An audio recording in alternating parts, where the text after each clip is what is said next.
Je voudrais dire bonjour à ceux que j'ai pas vus. À mon avis, je pense que j'ai vu tout le monde. Bon. Oh oui. Nous venons de le chanter. Je t'aime à jamais. Ça demande de placer notre Seigneur, notre Sauveur, à la première place. Et c'est de cela qui va être question aujourd'hui. Oh oui, on a un Dieu extraordinaire. C'est vrai qu'on vit des situations qui sont délicates, qui sont difficiles, éprouvantes. Mais Dieu est là. Et on l'a chanté. Il ne change pas. Il est avec nous. Et c'est pas parce que nous ne le sentons pas qu'il n'est pas là. Ok ? Et je m'en rends de plus en plus compte. Merci Saint-Esprit, merci Seigneur. Et c'est vrai que je dirais que la semaine dernière, nous avons commencé à voir le thème de l'adoration. Mais nous avons vu que, comme je le dis, une petite partie. Et justement, on a commencé à voir justement qu'il y avait une guerre spirituelle. On a vu qu'il y avait une guerre sans répit qui tourne justement autour de cette adoration. Et ce que nous avons vu, c'est ce que je viens de dire, et c'est ce que j'ai dit la semaine dernière, c'est que ce que nous avons vu ici n'était que la partie visible de l'iceberg. Et aujourd'hui, justement, nous allons étudier plus profondément, en profondeur, ce sujet, et je pense qu'il y aura encore, parce qu'en fait, je me rends compte que concernant l'adoration, concernant la gloire de Dieu, il y a tellement à dire, il y a tellement de clés à avoir justement pour devenir de plus en plus authentique dans notre adoration envers Dieu. Et c'est ça qui peut changer les choses. C'est ça qui est un parfum agréable, de bonne odeur pour notre Dieu. Et c'est ça.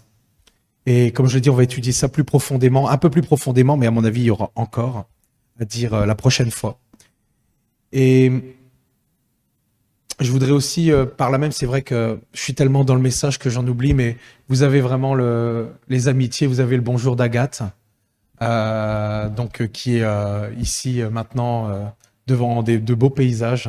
Et je leur souhaite vraiment, s'ils nous regardent, je leur souhaite vraiment de pouvoir passer vraiment un moment privilégié en famille et qu'ils puissent aussi trouver du repos. Parce que parfois, c'est vrai que être constamment dans le combat, c'est éprouvant. Donc qu'ils puissent aussi entrer aussi dans un repos et remplis aussi d'expériences à nous partager de la part du Seigneur. D'ailleurs, ce matin, quand elle m'a appelé, elle m'a tout de suite partagé quelque chose qu'elle avait vécu avec Dieu.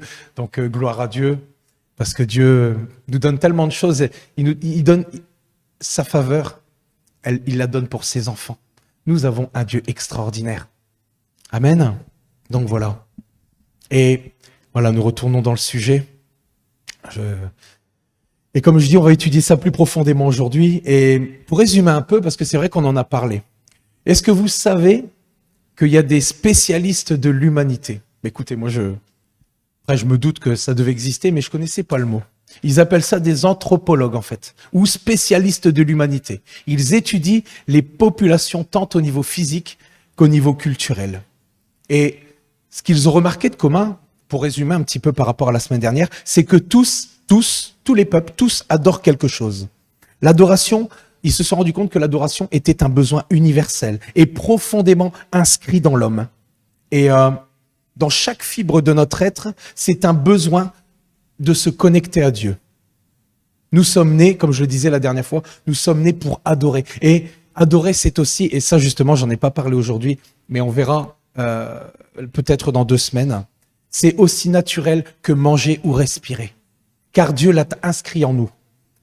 Et nous avons parlé justement de l'homme naturel la semaine dernière. Nous avons parlé un petit peu des chrétiens.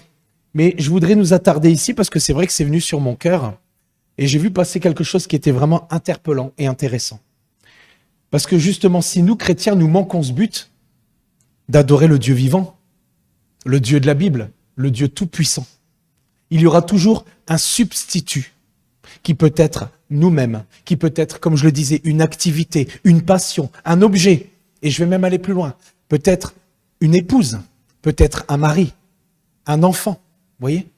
Parce que c'est vrai qu'on dit celui qui aime plus son père, sa mère, ses enfants que moi n'est pas digne du royaume. Après, il y a certaines circonstances qui sont liées à ce verset. Mais c'est juste pour dire que n'importe qui ou n'importe quoi ne peut pas prendre la place de Dieu dans notre cœur. Amen. Et justement ici, comme je dis, il y a toujours un substitut si nous n'adorons pas, si nous prenons pas, justement, si nous négligeons cette adoration à Dieu. Et ça peut être, comme je le dis, une épouse, un enfant, un mari. Et je voudrais faire une parenthèse ici.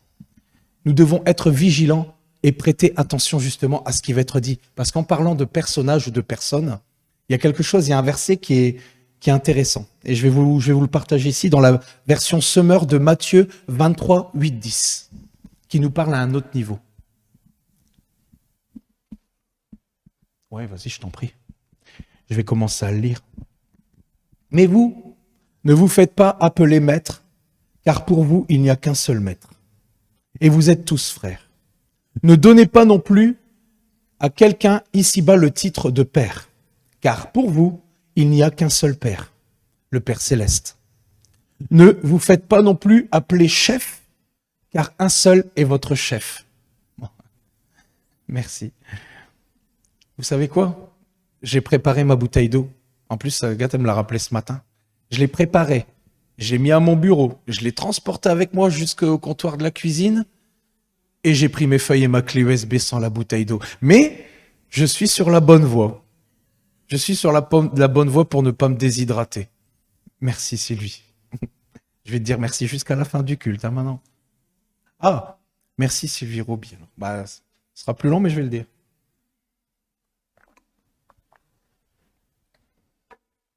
Ah, merci. Et donc ici, on va expliquer un petit peu ce verset ici. Parce que justement, en fait, j'ai été interpellé parce que j'ai vu un homme de Dieu qui montrait des personnalités sur un grand écran. Je ne vais pas les nommer. Mais on connaît tous des grandes personnalités dans le monde chrétien qui ont un impact au niveau du monde spirituel et qui ont un impact justement dans le monde chrétien. Parce qu'ils sont reconnus, parce qu'on reconnaît toujours l'arbre aux fruits et qu'il y a des choses extraordinaires qui se passent de la part de Dieu. On est bien d'accord. Et qui ont impacté justement. Et qui impactent encore des hommes de réveil. On parle de pasteurs, d'évangélistes. Et à ce moment-là, quand lui, il montre ses personnalités sur l'écran, on voit tout le monde qui crie, qui applaudit. Et là, d'un coup, il arrête et il dit « Mais ce ne sont que des êtres humains, mes amis. N'oubliez jamais que ce sont des êtres humains. » Et là, un silence et un calme qui prennent place dans la salle. Plus de cris, plus d'applaudissements. Parce que oui, à la base, nous sommes tous égaux. Nous sommes tous indignes, privés de la gloire de Dieu à la base. C'est par le don de la grâce que certains ou certaines opèrent justement dans des ministères extraordinaires. Et cela n'a pas changé. Ils ne sont que des êtres humains. Et quand je vous dis, quand j'ai vu la vidéo, tout le monde criait et tout. Et quand à un moment donné, il dit, oui, mais tous ne sont que des êtres humains. Et là, plus personne, un silence. Et c'est vrai que je pense qu'on ne réalise pas tout le temps. Et malheureusement, justement, pour certains, l'admiration s'est transformée en adoration. C'est l'adoration de la créature au lieu du Créateur. Jésus, justement, a donné ce message, un des plus importants, qui est le sermon sur la montagne, devant des milliers de personnes, devant les disciples. Et il a recommandé de n'appeler personne maître, père ou chef, c'est-à-dire de n'appeler personne tout ce qui pourrait prendre la place de Dieu dans nos vies, de prendre la place de Dieu dans nos cœurs. Et je pense que nous l'avons déjà tous fait, je pense. Il ne faut mettre personne sur un piédestal, car nous sommes tous tirés de l'argile, nous avons tous été formés de l'argile. Amen. C'est important. C'est peut-être évident pour certains, mais je pense qu'on serait vite pris au piège.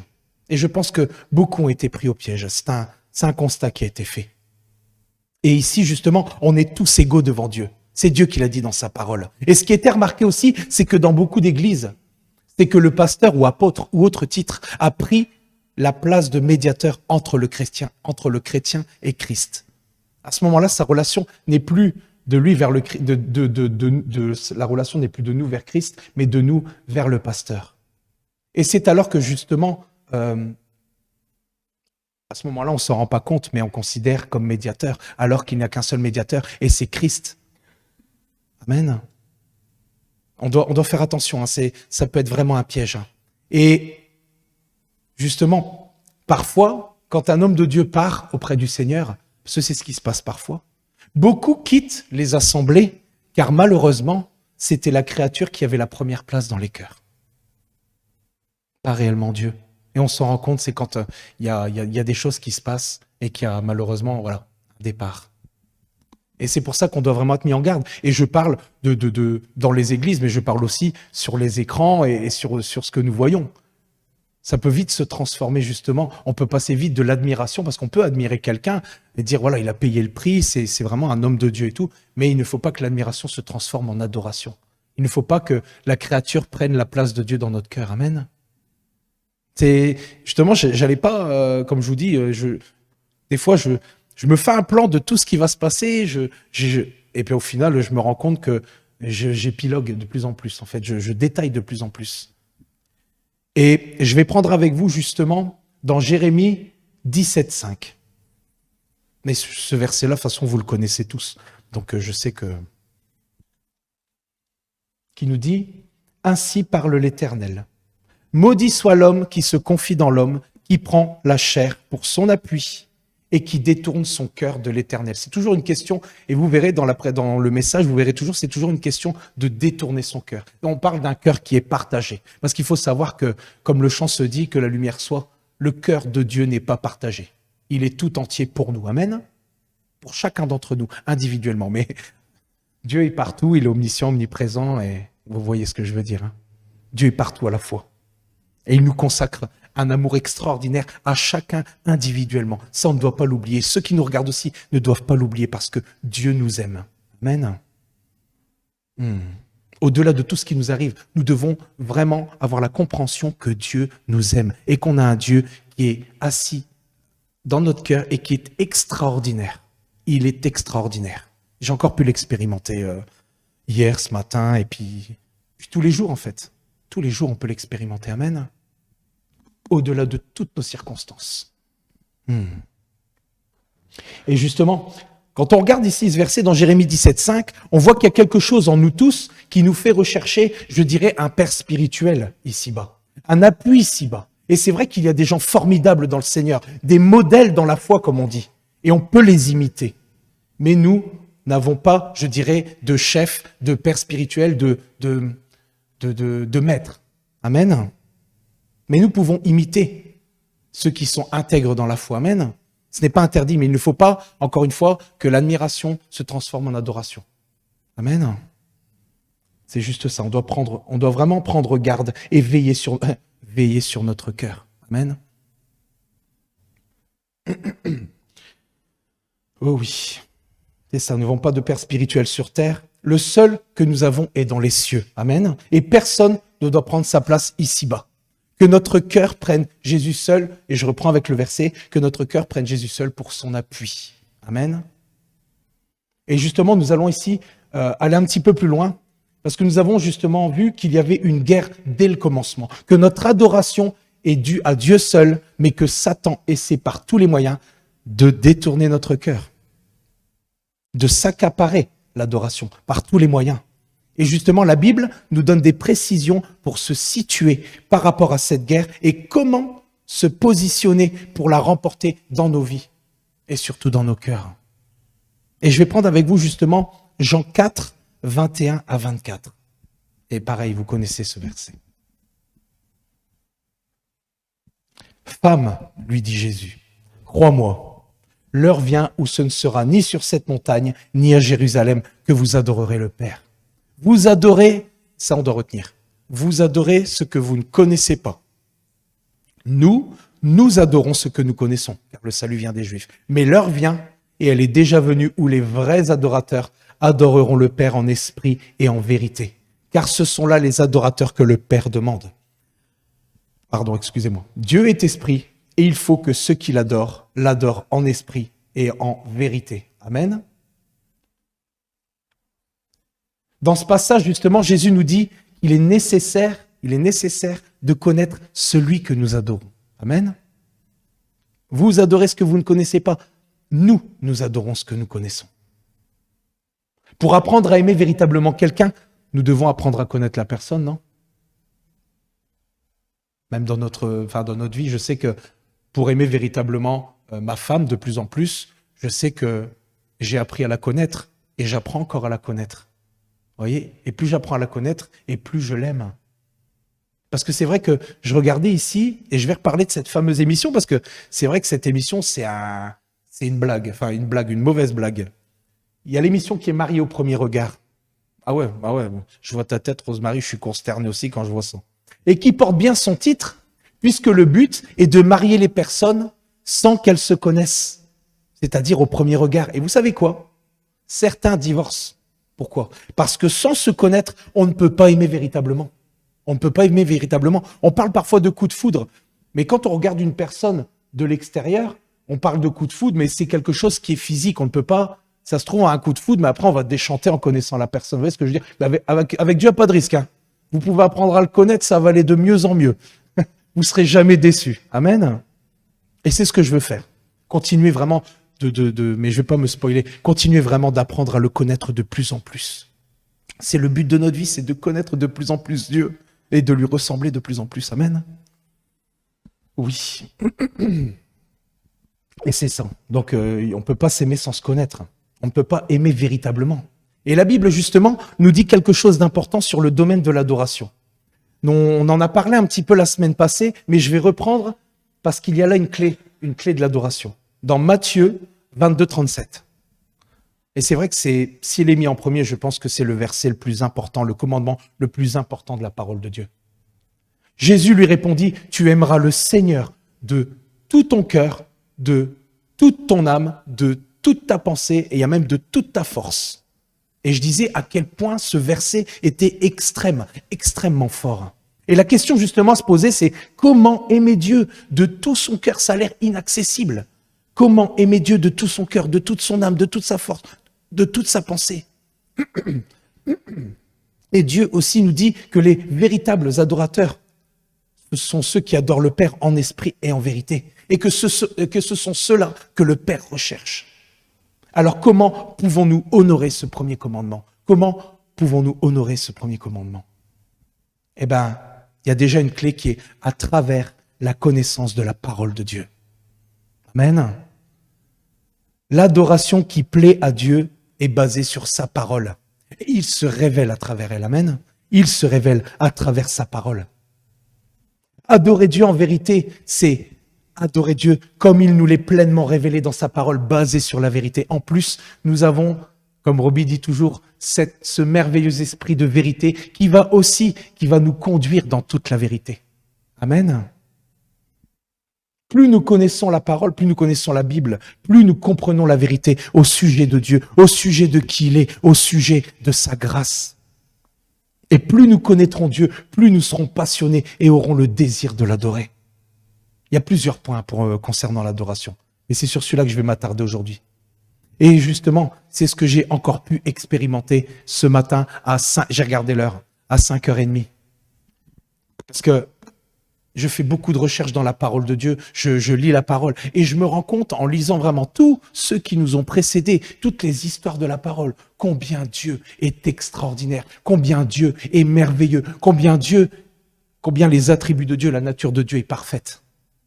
Et je rendais encore grâce. C'est vrai comme je dis, on traverse des situations compliquées. Mais ce matin, j'étais vraiment conduit à ne pouvoir que rendre grâce à Dieu pour qui il est, pour qui est Dieu. Pas pour ce qu'il fait, mais pour qui il est, pour sa nature, pour ses attributs. C'est extraordinaire. Et je me rends compte que c'était vraiment, parce que des fois on arrive, on est chargé. Hein, et c'est indépendamment de tout ce que j'ai pu vivre dans la semaine, de tout ce que je vis et qui est compliqué. C'est surnaturel, c'est extraordinaire. Dieu est merveilleux, amen. Est-ce que vous pouvez le dire ça? Dieu est merveilleux. Dieu est extraordinaire. Amen. Oh oui. J'ai regardé l'heure ce matin quand j'étais encore émerveillé devant sa parole. Parce que c'est à travers sa parole que nous pouvons apprendre à le connaître. Amen. Amen.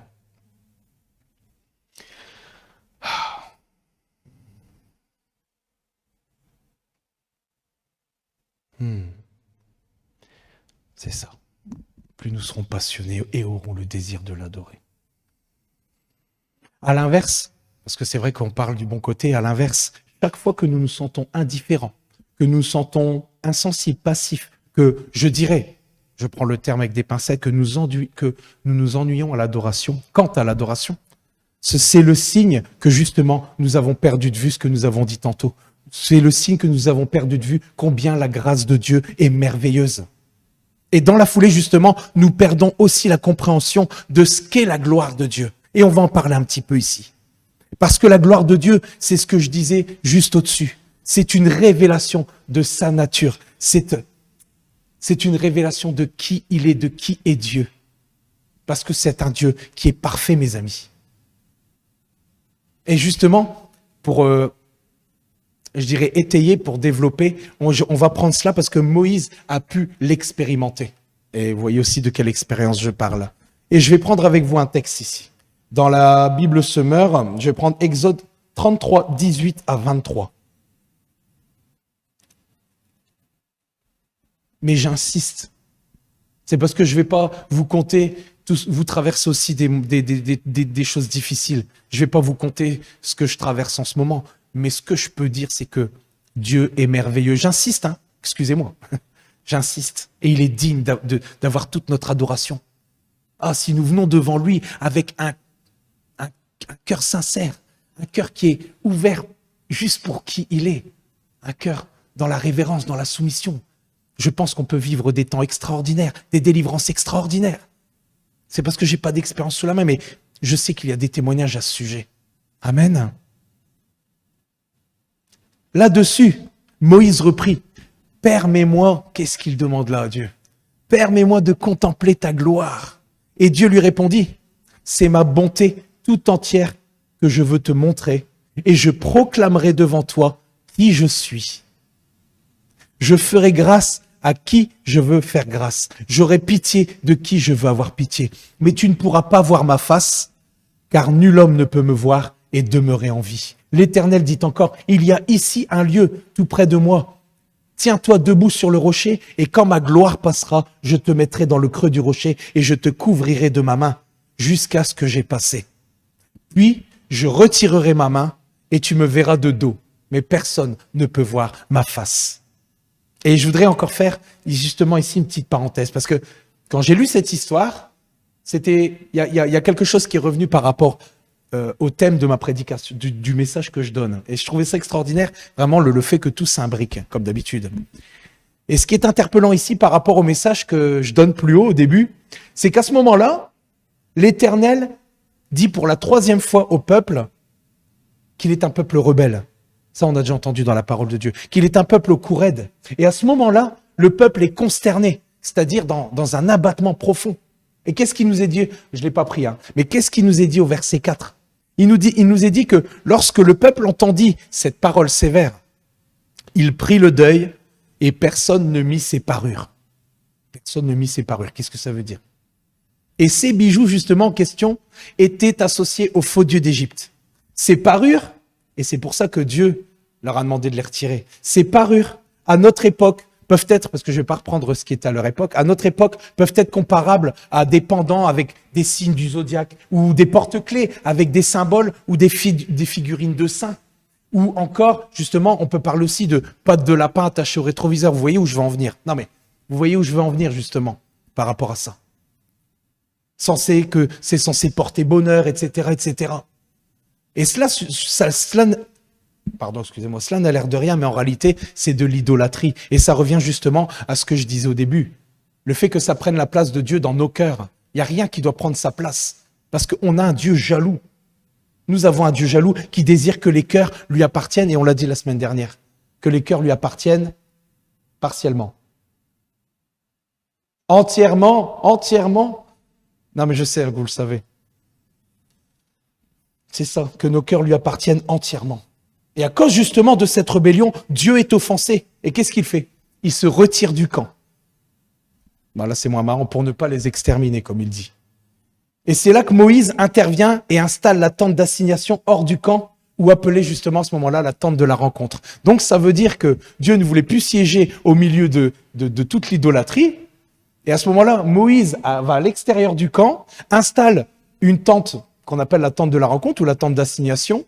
Et quand il rentre, en fait, à chaque fois, c'est la petite parenthèse, à chaque fois, on voit le peuple hébreu qui suit Moïse du regard. Et à ce moment-là, au moment où il rentre, il y a la nuée qui apparaît devant la tente d'assignation. Imaginez-vous, je pense, la frustration, comment il devait être déçu justement que Dieu n'était plus au milieu du camp à cause de l'idolâtrie. Et je pense que c'est pareil avec Dieu ne siège plus, enfin, je ne vais pas parler de nous personnellement, mais on peut s'identifier, je pense, à ça. Au fait que quand trop de choses prennent la place de Dieu dans notre cœur, il n'y siège plus. Vous voyez ce que je veux dire? Mais il attend qu'une chose, il attend que de nouveau nous puissions faire cette démarche pour que Dieu redevienne la priorité dans notre cœur. Amen. Amen. Donc c'était juste pour la petite parenthèse, pour un petit peu parler de l'histoire du peuple à ce moment-là. Et donc, comme je disais, Moïse, pour revenir, il dit à l'Éternel qu'il désire voir et contempler. Et il faut savoir que Moïse, et c'est là qu'on prend, quand on parle de l'amitié avec Dieu, cette amitié est employée justement dans les mots, dans la parole de Dieu, où il dit qu'il parlait à l'Éternel comme à un ami. Waouh! Et c'est ce que nous avons aussi l'occasion de faire. Amen. Moïse dit à l'Éternel qu'il désire voir et contempler la gloire de Dieu. Dieu veut bien lui révéler ses attributs et en particulier sa bonté. Parce que justement, sa bonté fait partie de l'essence. Et du reste, tout découle. Sa bonté fait partie de l'essence même de son caractère. Et ce qu'il verra, malheureusement, parce que c'est ce qui nous est dit après, c'est une version limitée. Parce que personne ne peut survivre de voir la face de Dieu. Amen. Et on va voir. Ce n'est qu'une version limitée. Et je ne l'ai pas pris, mais dans 1 Timothée, il nous est dit que Dieu seul possède l'immortalité, qu'il habite une lumière inaccessible à tous et que nul homme n'a vu, ni ne peut voir sa face, ni ne peut voir face à face, à qui appartiennent l'honneur et la puissance éternelle. Amen. Et justement, on peut parler justement de différents niveaux de la gloire divine, avec un premier justement que le peuple a vu, à travers la nuée, à travers les éclairs, à travers le tonnerre, à travers, je dirais, ce spectacle. Ensuite, un second niveau, comme Moïse et certains prophètes ont eu accès. Et enfin, un troisième qui est si éclatant, je dirais, si lumineux, et mes mots sont faibles, si saint, si majestueux, que nul ne peut le voir. Mais on a un aperçu. D'ailleurs, justement, dans certains témoignages, et c'est des témoignages qui me sont revenus en souvenir comme ça, on nous raconte que justement la gloire de Dieu, quand elle descend, elle est parfois si intense et si forte que les gens tombent à terre, je dirais prosternés, et ne savent plus se lever, tellement il y a un poids de gloire qui est sur chacun. Nous ne sommes tellement rien comparé à la gloire de Dieu, nous sommes tellement petits, mes amis. Et certains, justement, témoignent qu'ils ont cru qu'ils allaient être brisés en 1000 miettes, et d'autres ont cru, justement, qu'ils allaient même mourir. Et c'est ce qui nous est dit justement, tu ne peux pas voir ma face parce que tu ne pourras pas rester en vie. Et ils ont cru mourir. Et enfin tout cela pour dire que justement, nous verrons Dieu face à face, c'est notre espérance. Et on en parle, et il y a des promesses qui sont liées à cela, mais pas dans ce corps mortel. C'est juste ça que je voulais dire. Et justement, dans la Louis II 21, dans 1 Jean 3,2, il nous est dit, pour étayer justement ce que je viens de dire, nous sommes maintenant enfants de Dieu. Vous le croyez? Et ce que nous serons un jour n'a pas encore été révélé. Et là, il y a un petit mais qui vient entre parenthèses, mais nous savons que lorsque Christ apparaîtra, nous serons semblables à lui parce que nous le verrons tel qu'il est. Nous le verrons tel qu'il est. C'est vrai qu'au vu de tout ce qu'on traverse, encore une fois, ça paraît des fois loin, mais nous devons vraiment garder cette espérance ancrée dans notre cœur. Et justement, je veux revenir ici, parce que j'ai fait une petite parenthèse encore, et je veux revenir sur Moïse ici, qui a eu un aperçu de la gloire de Dieu. Dieu le met à l'abri dans le creux du rocher. À mon avis, je reprends le témoignage, à mon avis, pour pas qu'il éclate en 1000 miettes. Vous voyez ce que je veux dire? Et ensuite, il nous est dit que l'Éternel s'est révélé à Moïse dans toute sa gloire, mes amis. L'Éternel s'est révélé à Moïse dans toute sa gloire. Excusez-moi, je vais m'hydrater. Merci. Merci.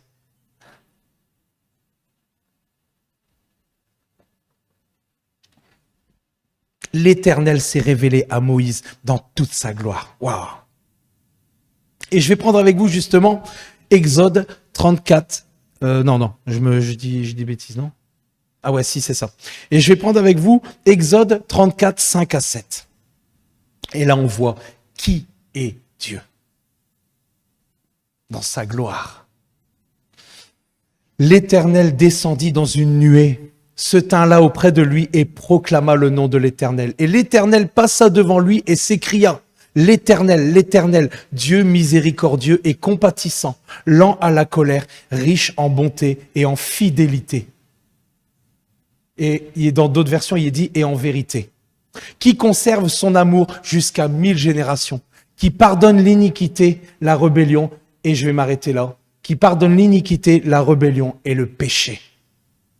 Waouh, ça c'est notre Dieu. Et il est vrai que souvent quand nous pensons à la gloire de Dieu, nous voyons le premier niveau de gloire. Nous pensons à sa splendeur, nous pensons à sa puissance, nous pensons à sa domination. Mais ce que Dieu veut nous révéler, c'est sa gloire à travers l'essence même de qui il est et qui il est. C'est-à-dire à travers son grand amour envers tous les hommes. Son grand amour. Son grand amour nous a révélé son cœur. C'est le chant qui le dit. C'est ce qui a été révélé à Moïse. Le Seigneur attend toujours de nous montrer son amour, son pardon, de répandre sur nous sa miséricorde et de nous ramener à lui. Est-ce que vous le croyez ? Cette révélation de la gloire de Dieu nous pousse à l'adorer. D'ailleurs, dès que Moïse a aperçu la gloire de l'Éternel, il n'a plus eu peur. Moïse a été poussé à l'adorer. Il est dit juste après, dans Exode 34, 8, il nous est dit, aussitôt, Moïse s'inclina à terre et se prosterna. Ce prosterna, justement, se traduit aussi en hébreu par adorer. Donc, il s'inclina et adora l'Éternel. Waouh! Moïse a vu qui Moïse? J'ai dit Moïse. Moïse a vu qui était Dieu. La véritable adoration, elle naît justement avec des cœurs qui sont submergés par une vision de l'amour qui est, c'est ce que je disais tout à l'heure, imméritée. Par cette vision justement de l'amour que nous ne méritons pas. C'est quand même, c'est fou, c'est incroyable, ça reste un mystère de voir comment, même si on sait que ça fait partie de sa nature, quand nous faisons le constat parfois de nos vies, nous disons, mais Seigneur, tu m'aimes. Malgré tout, tu m'aimes, oui. Il aime chacun d'entre nous. Nous sommes la prunelle de ses yeux, amen. Moi, je le crois. Je le crois de plus en plus. Amen. Oui. Parce qu'après tout, qui je suis pour que Dieu m'aime de cette façon? Qui je suis pour que Jésus descende de son trône pour moi, son trône de gloire éternelle, prenne un corps mortel et vienne sur la croix pour moi? Qui je suis? Qui nous sommes? C'est la question que je me posais ce matin.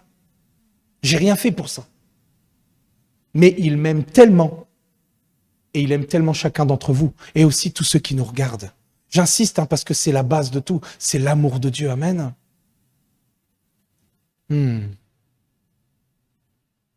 Nous voyons qui est Dieu à travers sa parole, pour revenir à cela.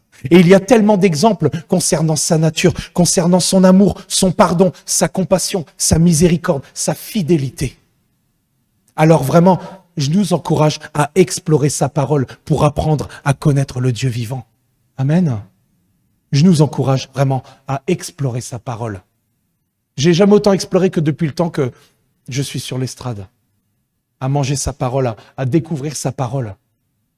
Et des fois, on a l'impression de connaître, mais on se rend compte qu'on connaît si peu. Mais je veux continuer vraiment d'être émerveillé par ce Dieu-là, un Dieu extraordinaire, l'Éternel. Parce que justement, en apprenant à connaître le Dieu vivant, nous ne serons que poussés à l'adorer. Amen. Nous ne devons jamais perdre de vue combien sa grâce, et c'est ce que je disais tout à l'heure, je disais le contraire, mais nous ne devons jamais perdre de vue combien sa grâce est merveilleuse, combien Dieu est merveilleux. Wow. Et alors à ce moment-là, nous pourrons dire, je fais un petit peu le constat des versets au-dessus, nous adorons ce que nous connaissons. Amen. Amen. Ouais, je suis...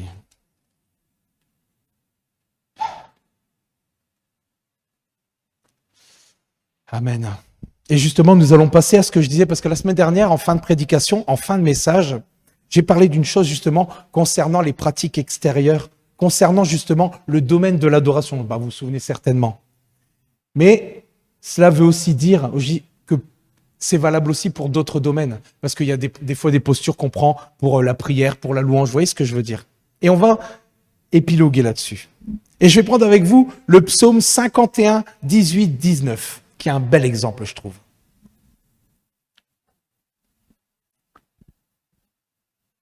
Ah, bon là c'est vrai que le temps, c'est vraiment du vieux français. Hein. Si tu eusses voulu des sacrifices, je t'en aurais offert, mais tu ne prends pas plaisir aux holocaustes.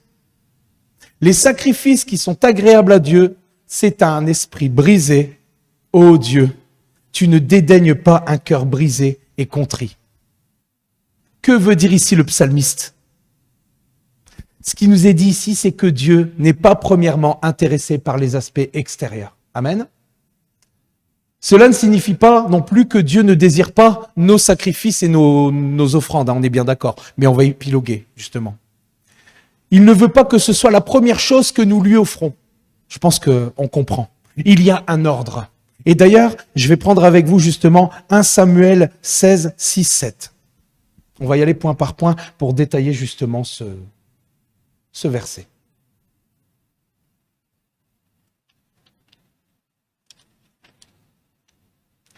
Lorsqu'ils entrèrent, il se dit en voyant Éliab, « Certainement, loin de l'Éternel est ici devant lui. » Et l'Éternel dit à Samuel, « Ne prends point garde à son apparence et à la hauteur de sa taille, car je l'ai rejeté. L'Éternel ne considère pas ce que l'homme considère. L'homme regarde à ce qui frappe les yeux, mais l'Éternel regarde au cœur. » Vous voyez où je veux en venir? Je ne vais pas détailler ici Samuel, mais ici, on va dire, sur le coup, il s'est fait un petit peu avoir à cause de l'apparence d'Éliab. Il se dit certainement que c'est lui que l'Éternel a oint. Il est grand, il est fort. Et en fait, non, Dieu l'a rejeté. Et je pense que nous avons parfois tendance à nous attacher et à faire certaines déductions en fonction de ce que nos yeux voient. Et on peut se dire parfois, oh, qu'est-ce qu'il parle bien dans ses prières, que ses prières sont longues, c'est le Saint-Esprit qui l'inspire, c'est sûr. Ou il lève la tête, les deux bras au ciel, regarde quelle louange Dieu doit recevoir. Ou encore, regarde comment il a à plat ventre, quelle humilité et quelle adoration. Et je vais prendre justement un verset pour répondre justement à ce que je viens de dire ici. Dans la Bible Semeur, dans 2 Timothée 3, 5. Certes, ils resteront attachés aux pratiques extérieures de la religion, mais en réalité, ils ne voudront rien savoir de ce qui en fait la force. Amen.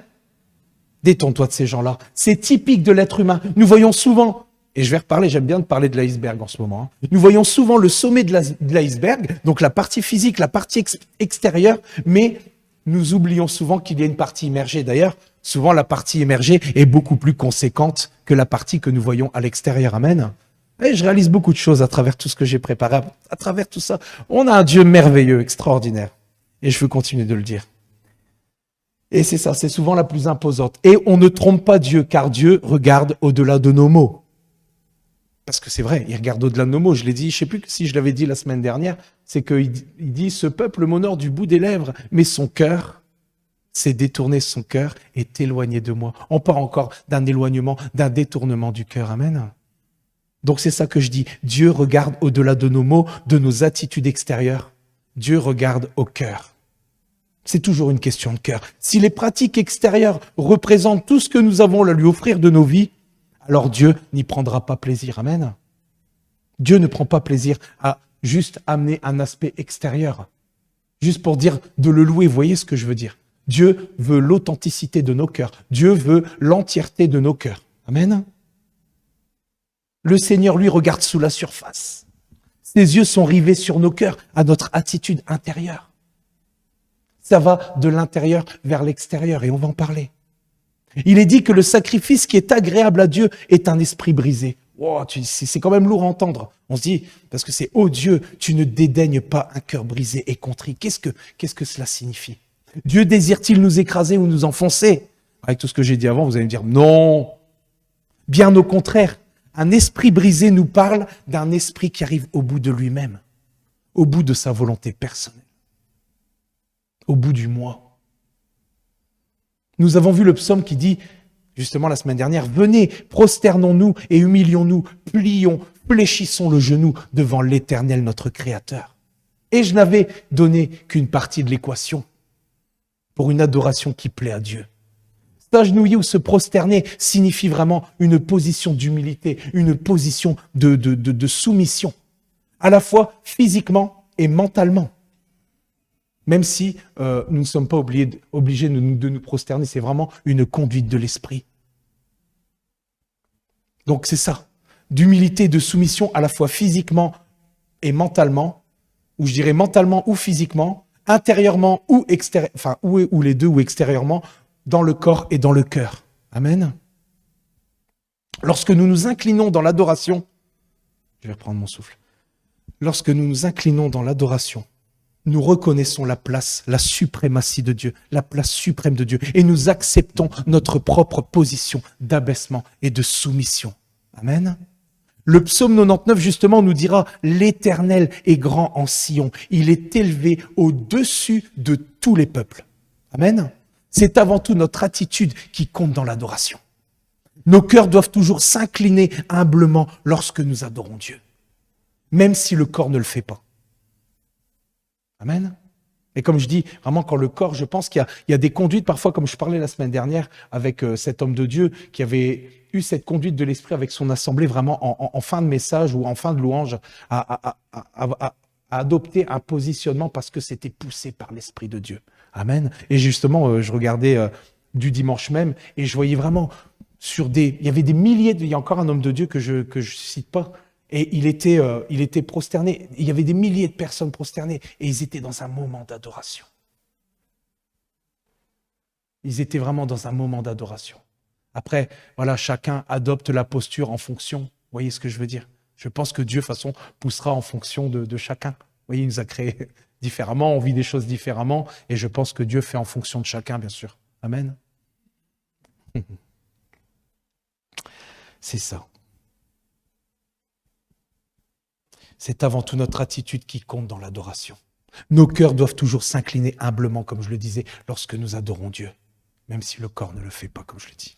Et justement, pour résumer un petit peu, l'adoration qui plaît à Dieu provient d'un cœur qui met Dieu à la première place.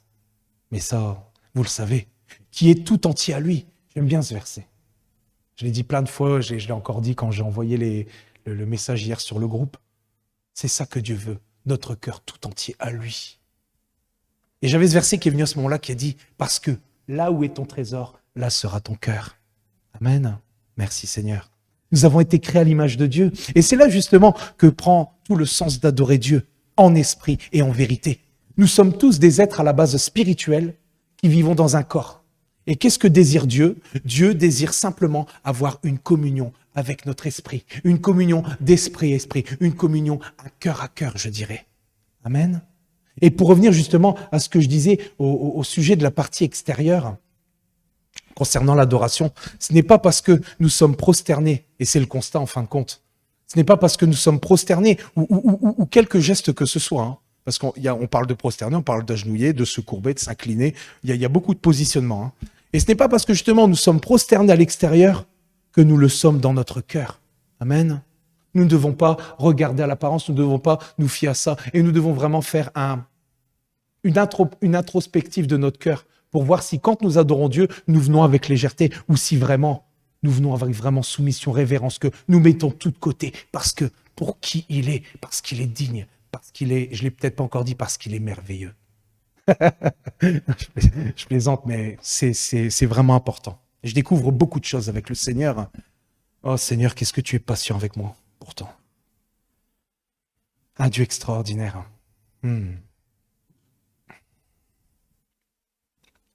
C'est ça, avoir une communion avec notre esprit.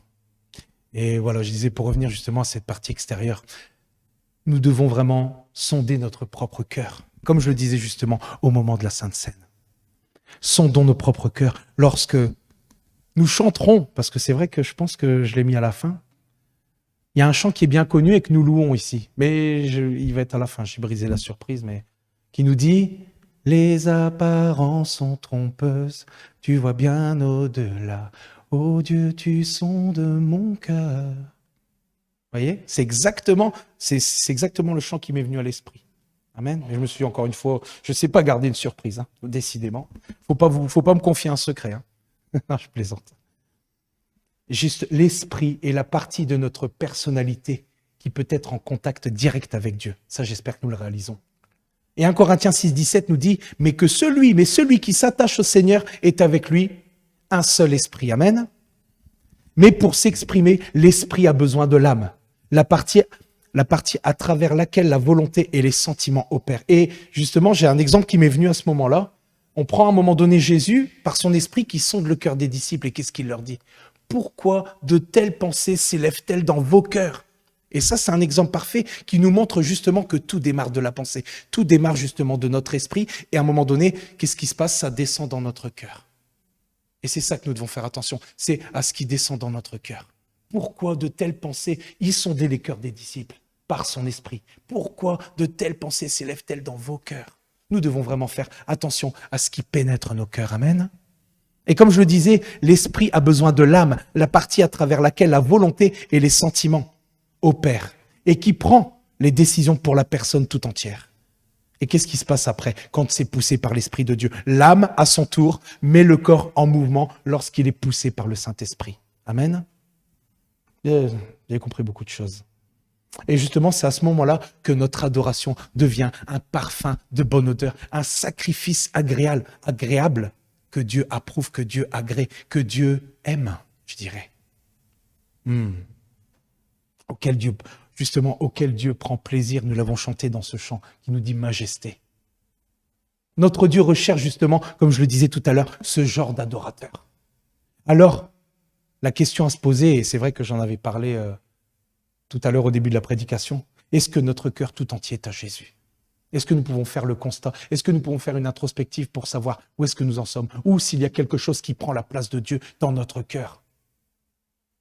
Ou est-ce que justement, comme l'Esprit dit à l'église d'Éphèse, et là justement je reprends Apocalypse 2,4 qui nous dit « Mais ce que j'ai contre toi, c'est que tu as abandonné ton premier amour. » Amen. Est-ce qu'il a toujours la première place dans nos cœurs? Est-ce qu'il est toujours notre premier amour? Je nous invite justement à méditer là-dessus et à faire une introspection de nous-mêmes. Amen. Merci Seigneur Jésus. Et c'est ce que je voulais vous apporter aujourd'hui. Il y a tellement de choses extraordinaires dans la parole de Dieu. C'est incroyable. Je voudrais vous souhaiter un bon dimanche à tous ceux qui nous regardent.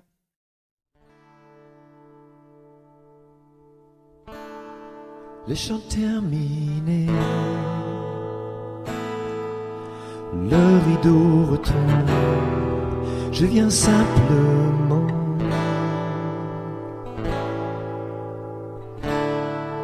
porter mon offrande, car je le désire, de réjouir ton cœur. Je t'apporte plus qu'un beau chant, chante ne suffit pas pour répondre à ton appel. Les apparences sont trompeuses, tu vois bien au-delà. Oh Dieu, tu sondes mon cœur. Chante. Le chant terminé, le rideau retombe, je viens simplement porter mon offrande, car j'ai le désir de réjouir ton cœur. Je t'apporte plus qu'un beau chant, chante ne suffit pas pour répondre à ton appel. Les apparences sont trompeuses, tu vois bien au-delà.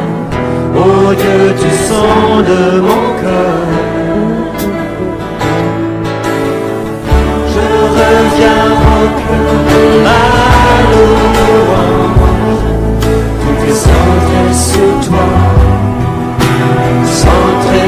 toi, Jésus.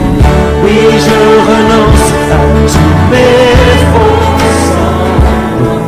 Tout est centré sur toi, centré sur toi. Je reviens au cœur de la louange. Tout est centré sur toi, centré sur toi, Jésus. Oui, je renonce à tous mes faux semblants. Tout centré sur toi, centré sur toi, Jésus.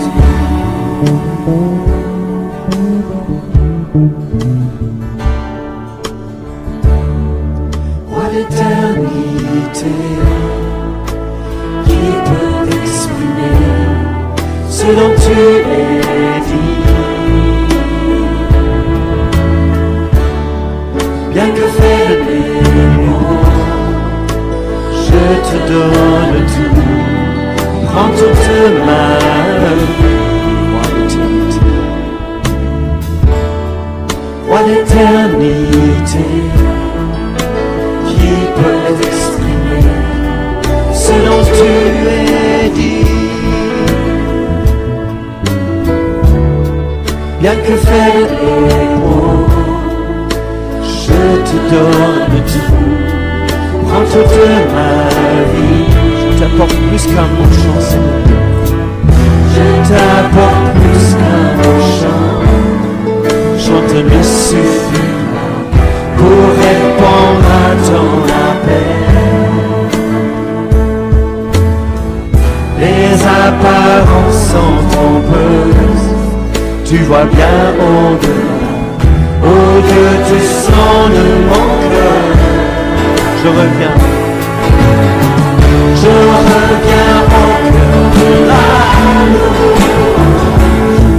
Tout est centré sur toi, centré sur toi, Jésus. Oui, je renonce